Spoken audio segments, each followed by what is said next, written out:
ಮಾನ್ವಿ ಪಟ್ಟಣದ ಹಜರತ್ ಟಿಪ್ಪು ಸುಲ್ತಾನ್ ವೃತ್ತದಲ್ಲಿ ನಡೆದ ಟಿಪ್ಪು ಜಯಂತಿ.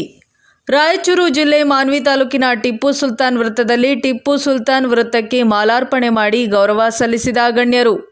ಮೆಹಬೂಬ್ ಕುರೇಶಿ ಟಿಪ್ಪು ಸುಲ್ತಾನ್ ತಾಲೂಕು ಅಧ್ಯಕ್ಷರು ಹಾಗೂ ಪದಾಧಿಕಾರಿಗಳ ನೇತೃತ್ವದಲ್ಲಿ ಈ ಕಾರ್ಯಕ್ರಮ ನಡೆಯಿತು. ಪಿ ರವಿಕುಮಾರ್ ಮಾತನಾಡಿ, ಟಿಪ್ಪು ಸುಲ್ತಾನ್ ಹಿಂದೂ ಮುಸ್ಲಿಮರ ಏಕತೆಯ ಸಂಕೇತ ಎಂದು ಮಹಾತ್ಮ ಗಾಂಧೀಜಿಯವರೇ ಪುಸ್ತಕದಲ್ಲಿ ಬರೆದಿದ್ದಾರೆ. ಈ ದೇಶದ ಸೌಹಾರ್ದತೆಯ ಸಂಕೇತ ಟಿಪ್ಪು ಎಂದು ಹೇಳಲು ಬಯಸುತ್ತೇನೆ ಎಂದರು. ಇನ್ನು ಕಾರ್ಯಕ್ರಮದಲ್ಲಿ ಜೆಎಚ್ ದೇವರಾಜ್ ಮತ್ತು ಸತ್ತಾರ್ ಬಂಗ್ಲೆವಾಲೆರವರು ಮಾತನಾಡಿ, ಟಿಪ್ಪು ಸುಲ್ತಾನ್ ಅವರ ತ್ಯಾಗ ಮತ್ತು ಆಡಳಿತ ತತ್ವಗಳನ್ನು ಮುಂದಿನ ಪೀಳಿಗೆಗೆ ಪರಿಚಯಿಸುವ ಅಗತ್ಯವಿದೆ ಎಂದು ಹೇಳಿದರು. ನಂತರ ತಾಲೂಕು ಸಾರ್ವಜನಿಕ ತಾಯಿ ಮಕ್ಕಳ ಆಸ್ಪತ್ರೆಯಲ್ಲಿ ರೋಗಿಗಳಿಗೆ ಹಣ್ಣು ಹಂಪಲು ವಿತರಿಸಲಾಯಿತು. ವರದಿ MD Gous, Manvi, NKS TV, Raichur. ಈ ದೇಶದಲ್ಲಿ ಬಸವ, ಅಂಬೇಡ್ಕರ್, ಜ್ಯೋತಿಬಾ ಫುಲೆ, ಸಾವಿತ್ರಿಬಾಯಿ ಫುಲೆ, ಪೆರಿಯಾರ್, ನಾರಾಯಣಗುರು, ನಾಲ್ವಡಿ ಕೃಷ್ಣರಾಜ ಒಡೆಯರು ಯಾರ್ಯಾರು ಈ ದೇಶವನ್ನು ಉಳಿಸಬೇಕು, ಕಟ್ಟಬೇಕು, ಸಾಮರಸ್ಯದ ಕಡೆ ಬೆಳೀಬೇಕನ್ನುವಂತ ಕೆಲಸವನ್ನು ಮಾಡಿರಲ್ಲ, ಅವರೆಲ್ಲರ ಜೊತೆಗೆ ಮೈಸೂರಿನ ಸೇರ್ಕೊಂಡು ಬಂದಿದ್ದಾರೆ. ಯಾಕಂತ ಹೇಳಿದ್ರೆ ಎನ್ ಇಂಡಿಯಾ ಪುಸ್ತಕದಲ್ಲಿ ಸ್ವತಃ ಮಹಾತ್ಮ ಗಾಂಧೀಜಿ ಅವರು ಹೇಳುವಂತ ಮತ್ತು ನಾನೆಲ್ಲ ಹೇಳಲ್ಲ. ಟಿಪ್ಪು ಸುಲ್ತಾನ್ ಅವರು ಹಿಂದೂ ಮುಸ್ಲಿಮರ ಏಕತೆಯ ಸಂಕೇತ, ಹಿಂದೂ ಮುಸ್ಲಿಮರ ಭಾವೈಕ್ಯತೆಯ ಪ್ರತೀಕ ಟಿಪ್ಪು ಸುಲ್ತಾನ್ ಅಂತ ಸ್ವತಃ ಮಹಾತ್ಮ ಗಾಂಧೀಜಿ ಅವರು ತಮ್ಮ ಎನ್ ಇಂಡಿಯಾ ಪುಸ್ತಕದಲ್ಲಿ ಬರೆದರು. ಹಾಗಾಗಿ ಈ ದೇಶದ ಸೌಹಾರ್ದತೆಯ ಸಂಕೇತ ಟಿಪ್ಪು ಅಂತ ನಾವು ಕೂಡ ಹೇಳಬೇಕಾಗ್ತದೆ. ಯಾಕೆ ಒಂದು ಉದಾಹರಣೆ ನಾನು ಹೇಳಕ್ಕೆ ಬಯಸ್ತಾ ಇದ್ದೇನೆ. ಏನು ಅವತ್ತಿನ ಪೇಶ್ವೆ ಮರಾಠರು ಈ ದೇಶವನ್ನು ಅವತ್ತು ಆಳ್ತಾ ಇದ್ದಾರೆ, ಟಿಪ್ಪುವಿನ ಕಾಲದಲ್ಲಿ ಅವರು ಕೂಡ ಇದ್ದಿಲ್ಲ. ಆ ಪೇಶ್ವೆ ಮರಾಠರು ಶೃಂಗೇರಿಯ ಶಾರದಾಂಬೆ ಪೀಠದ ಮೇಲೆ, ಶೃಂಗೇರಿಯ ಕಟ್ಟೆಭೂಮಿ ಶಂಕರಾಚಾರ್ಯರ ಅದ್ವೈತ ಸಿದ್ಧಾಂತದ ಕಟ್ಟೆಭೂಮಿ ಶಾರದಾಂಬೆ ಪೀಠದ ಮೇಲೆ ಸ್ವತಃ ಹಿಂದಿಗೆ ಅನಿಸ್ಕೊಂಡಿರ್ತಕ್ಕಂಥ ಪೇಶ್ವೆ ಮರಾಠರು ದಾಳಿ ಮಾಡ್ತಾರೆ. ಆ ದಾಳಿ ಮಾಡಿ ಅಲ್ಲಿರ್ತಕ್ಕಂಥ ಶಾರದಾಂಬೆ ಮೂರ್ತಿಯನ್ನ ಭಕ್ತಗೊಳಿಸಿ ಅಲ್ಲಿಂದ ತಕ್ಕೊಂಡು ಹೋಗ್ತಾರೆ. ಅಷ್ಟೇ ಅಲ್ಲ, 60 ಲಕ್ಷ ಬೆಲೆ ಬಾಳ್ತಕ್ಕಂಥ ಸಂಪತ್ತನ್ನು ಕೂಡ ಪೇಶ್ವೆ ಮರಾಠರು ತೋರಿಸ್ಕೊಂಡು ಹೋಗ್ತಾರೆ. ಅಲ್ಲಿರ್ತಕ್ಕಂಥ ಸಚ್ಚಿದಾನಂದ ಭಾರತೀ ಸ್ವಾಮೀಜಿಗಳು ಟಿಪ್ಪು ಸುಲ್ತಾನ್ಗೆ ಪತ್ರವನ್ನು ಬರೀತಾರೆ. ಈ ರೀತಿಯಾಗಿ ಮರಾಠರು ದಾಳಿ ಮಾಡಿದ್ದಾರೆ, ಶಾರದಾಂಬೆ ಮೂರ್ತಿಯನ್ನು ಭಕ್ತಿಗೊಳಿಸಿದ್ದಾರೆ, ಸಂಪತ್ತನ್ನು ಲೂಟಿ ಮಾಡ್ಕೊಂಡು ಹೋಗಿದ್ದಾರೆ ಅಂತ. ಆದ್ರೆ ಟಿಪ್ಪು ಸುಲ್ತಾನ್ರು ಅಲ್ಲಿರ್ತಕ್ಕಂಥ ಪೇಶ್ವೆ ಮರಾಠರಿಗೆ ಪತ್ರವನ್ನು ಬರೀತಾರೆ. ಈ ಕೂಡಲೇ ಶಾರದಾಂಬೆ ಪೀಠದಲ್ಲಿ ನೀವೇನು ತೋರಿಸ್ಕೊಂಡು ಹೋಗಿದ್ದೀರಿ, ಅಷ್ಟೊಂದು 60 ಲಕ್ಷ ಬೆಲೆ ಬಾಳ್ತಕ್ಕಂಥ ಸಂಪತ್ತನ್ನು ಮತಕ್ಕೆ ಕೊಡಬೇಕು, ಶಾರದಾಂಬೆ ಮೂರ್ತಿಯನ್ನು ಪ್ರತಿಷ್ಠಾಪಿಸಬೇಕಂತೇಳಿ ಪೇಶ್ವೆ ಮರಾಠರು ಪತ್ರ ಬರೀತಾರೆ. ಆದ್ರೆ ಪೇಶ್ವೆ ಮರಾಠರು ಒಪ್ಪಂದಿಲ್ಲ. ಅನಿವಾರ್ಯವಾಗಿ ಪೇಶ್ವೆ ಮರಾಠರ ಮೇಲೆ ಯುದ್ಧ ಮಾಡಿ ಯುದ್ಧದಲ್ಲಿ ಗೆದ್ದು 60 ಲಕ್ಷ ಬೆಲೆ ಬಾಳ್ತಕ್ಕಂಥ ಸಂಪತ್ತನ್ನ ಪುನಃ ಶಾರದಾಂಬೆ ಪೀಠಕ್ಕೆ ಕೊಡಿಸಿರ್ತಕ್ಕಂಥ ಹೊರಧರ್ಮ ಸಹಿಷ್ಣು ಮೈಸೂರಿನಲ್ಲಿ ಟಿಪ್ಪು ಸುಲ್ತಾನ್. ಅಷ್ಟೇ ಅಲ್ಲ, ಆ ಶಾರದಾಂಬೆ ಮೂರ್ತಿಯನ್ನು ಸ್ವತಃ ಅವರೇ ಪ್ರತಿಷ್ಠಾಪನೆ ಮಾಡ್ತಾರೆ ಶೃಂಗೇರಿಯ ಶಾರದಾಂಬೆ ಪೀಠದಲ್ಲಿ. ಅವ್ರ ಜೊತೆಗೆ ಇಲ್ಲಿವರೆಗೂ ಒಂದೇ ಒಂದು ಹಿಂದೂ ದೇವಾಲಯನ ಕಡಿದಿರೋದು ಒಂದು ದಾಖಲೆ ಸಮೇತ ಯಾರು ತರಕ್ಕಾಗಲ್ಲ, ಯಾರು ನಮ್ಮ ಹಜರತ್ ಟಿಪ್ಪು ಸುಲ್ತಾನ್ರು. ಅದರ ಬದಲಿಗೆ ನಮ್ಮ ಭಾರತ ದೇಶದಲ್ಲಿ ಅವರ ಒಂದು ಸಂಸ್ಥಾನದಲ್ಲಿ, ಅವರ ಒಂದು ಸಾಮ್ರಾಜ್ಯದಲ್ಲಿ ಇವತ್ತಿಗೂ ನಾವು ನೋಡ್ಬೋದು. ಯಾವುದಂದ್ರೆ ಶ್ರೀರಂಗಪಟ್ಟಣದಲ್ಲಿ ಅವರ ಅರಮನೆ ಗೋಡೆಗೆ ಅಂಟಿಕೊಂಡಿರ್ತಕ್ಕಂಥ ಒಂದು ಗಂಗಾಧರೇಶ್ವರ ಅಂತೇಳಿ ಒಂದು ದೇವಸ್ಥಾನ ಇದೆ. ಅವರ ತಾತನವ್ರ ಕಾಲದಿಂದಲಿದೆ, ಅದು ಹಾಗೇನಿದೆ ಇನ್ನೂ ಕೂಡ. ಮತ್ತೆ ಅವರ ಅರಮನೆ ಎದುರುಗಡೆ ಒಂದು ನರಸಿಂಹಸ್ವಾಮಿ ದೇವಸ್ಥಾನ ಅಂತಿದೆ, ಆ ದೇವಸ್ಥಾನ ಕೂಡ ಹಾಗೇ ಇದೆ.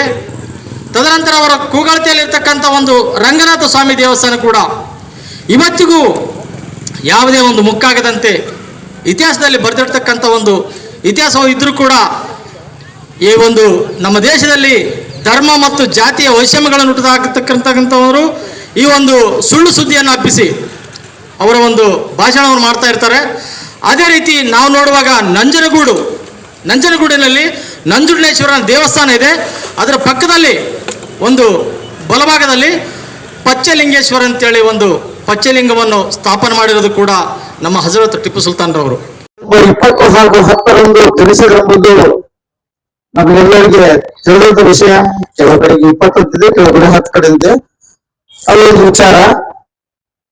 ಇಂಥ ದೇಶಕ್ಕೆ ತನ್ನ ಮಕ್ಕಳಿಗೆ ಪ್ರಾಣವನ್ನು ಒತ್ತಿಟ್ಟು ದೇಶದಗೋಸ್ಕರ ಇಡೀ ಪ್ರಪಂಚದಲ್ಲಿ ಪ್ರಪ್ರಥಮ ಬಾರಿಗೆ ರಾಕೆಟ್ ಅನ್ನು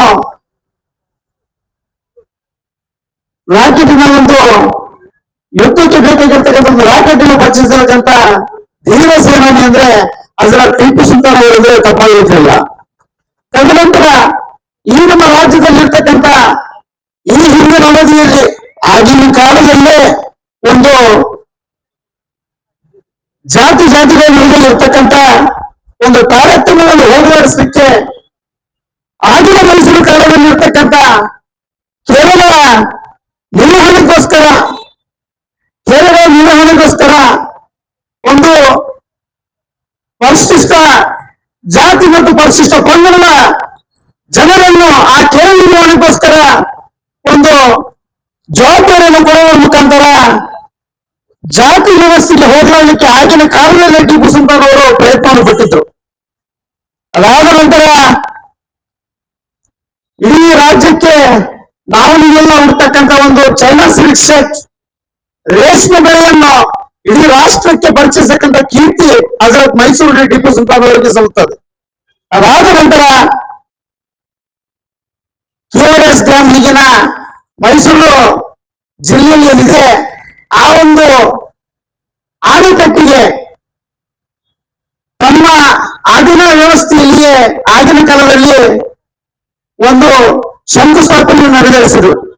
ದುರಾದರ್ಶಕರ ನೋಡಿ ಹೇಗಿದೆ ನಮ್ಮ ರಾಜ್ಯದಲ್ಲಿ ಅಂದ್ರೆ ದೇಶಕ್ಕೋಸ್ಕರ ಹೋರಾಡಿರ್ತಕ್ಕಂಥ ವ್ಯಕ್ತಿಯನ್ನು ಕೇವಲ 7 ಜಿಲ್ಲೆ, ರಾಜ್ಯದ 28 ಜಿಲ್ಲೆಗಳಲ್ಲಿರ್ತಕ್ಕಂಥವರು 7 ಜಿಲ್ಲೆ ಜನರು ಮಾತ್ರ ದ್ವೇಷವನ್ನು ಕಾರುತ್ತಿರುವ ವ್ಯಕ್ತಿಗಳಿಂದ ರಾಜ್ಯ ಸರ್ಕಾರ ಏನು ಸಿದ್ದರಾಮಯ್ಯ ಸರ್ಕಾರ ಒಂದು ಟಿಪ್ಪು ಸುಲ್ತಾನ್ ಅವರ ಜಯಂತಿಯ ಆಚರಣೆಗೆ ಅವಕಾಶ ಕೊಟ್ಟಿತ್ತು.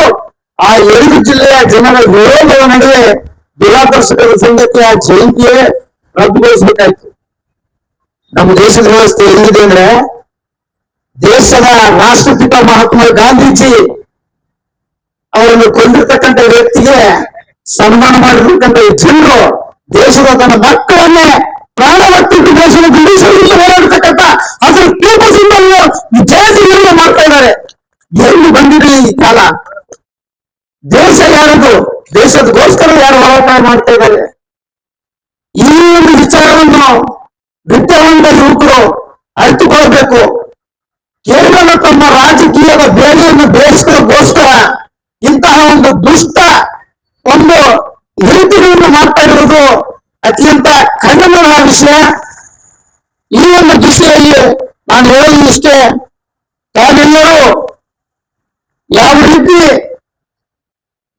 ನಾನು ಶ್ರಮಿಸಬೇಕು. ರಾಜ್ಯ ಸರ್ಕಾರಕ್ಕೆ ಒಂದು ಮನವಿಯನ್ನು ಮಾಡಿಕೊಡ್ತಾ ಇದ್ದೀನಿ ಈ ಮುಖಾಂತರ, ನಮ್ಮ ಮಾಧ್ಯಮಗಳ ಮುಖಾಂತರ. ಕೇವಲ 2 ಜಿಲ್ಲೆಯಲ್ಲಿ ವಿರೋಧ ಇದೆ ಎಂಬ ಕಾರಣಕ್ಕೆ ಜಯಂತಿಯನ್ನು ತಾವು ನಿಷೇಧಿಸಲಿರಬಹುದು.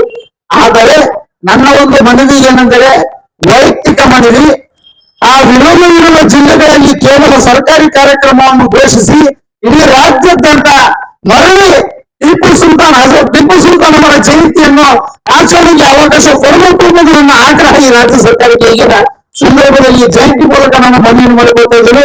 ತದನಂತರ ಈ ಒಂದು